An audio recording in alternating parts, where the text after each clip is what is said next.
He stalled his disc on that one. He's going to let his disc come back up and listen to it.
That's a big tree.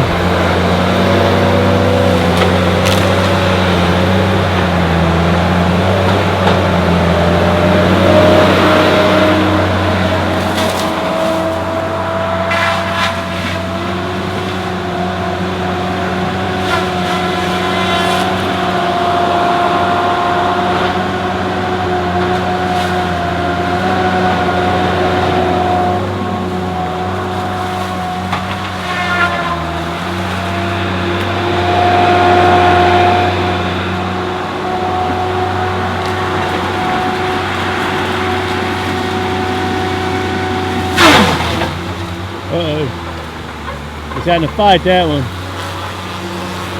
You got it, dude.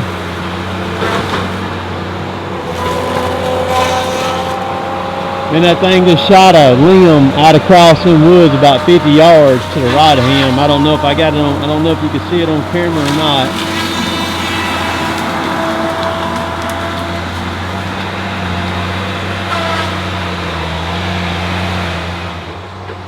All right, we're gonna stand here. Kevin's running over there.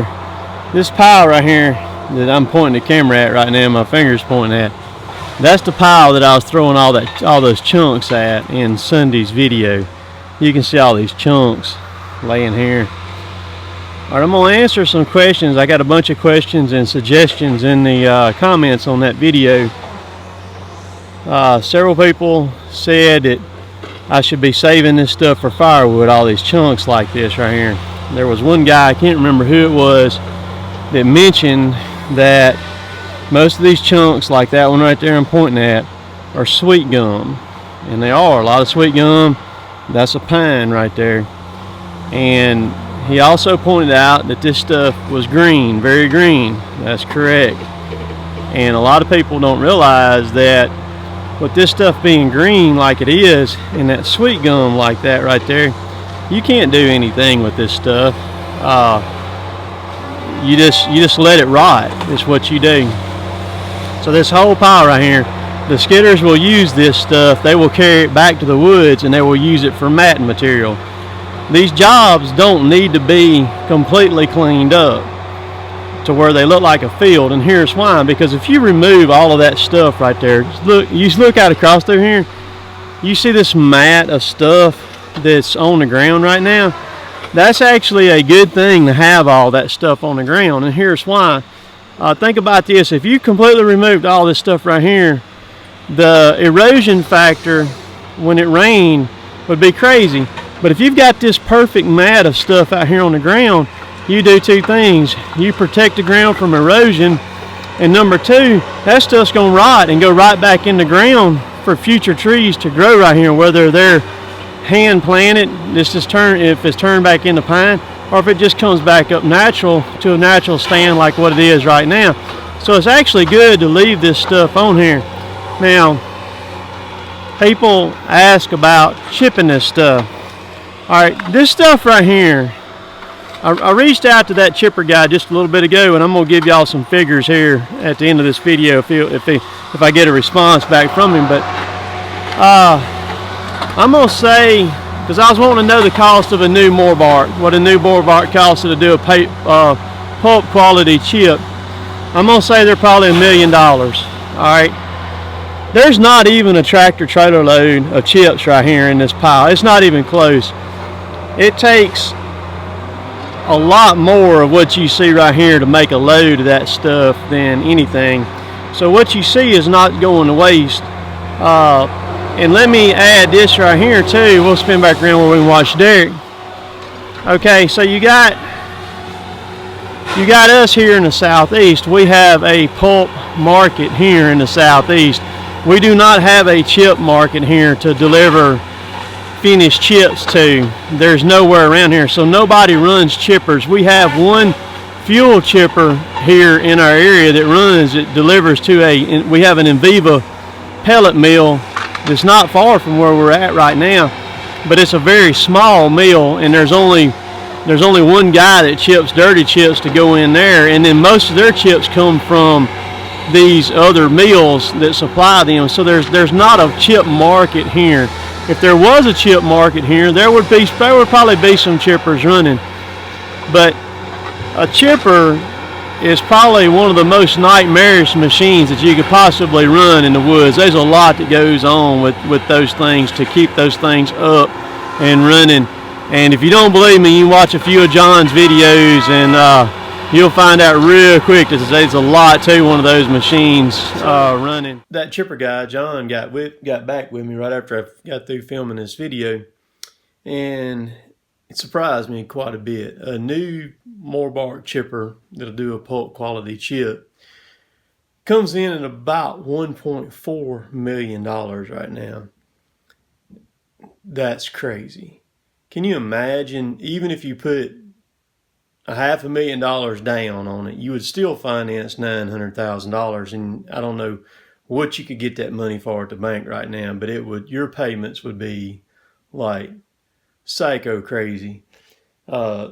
People ask too about letting people come in there and get firewood and all that. That really can't happen while we're on a job, and no landowner right here, whether it's a private landowner nor a company landowner like a large company, a timber company, is going to let individuals come in there with chainsaws and harvest firewood off their property. Even after we're done and gone, they're still not going to do it because it's such a liability risk for the landowner, whether it's like I said, a private landowner or a large company.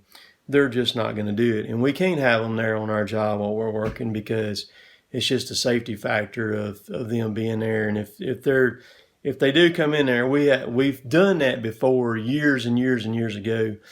We have to kind of help them, like move stuff around for them, limbs, stuff like that, where you can get to it. But it looks like a lot of times there's a lot there on some of those piles.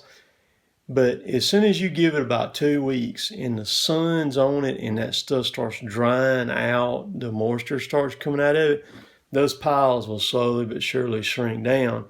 And it doesn't take long at all. And even with us, especially the way that we do it, where we scatter it out, basically like taking hay and scattering it out, man, it's just gone. I mean, there's hardly any of it there. So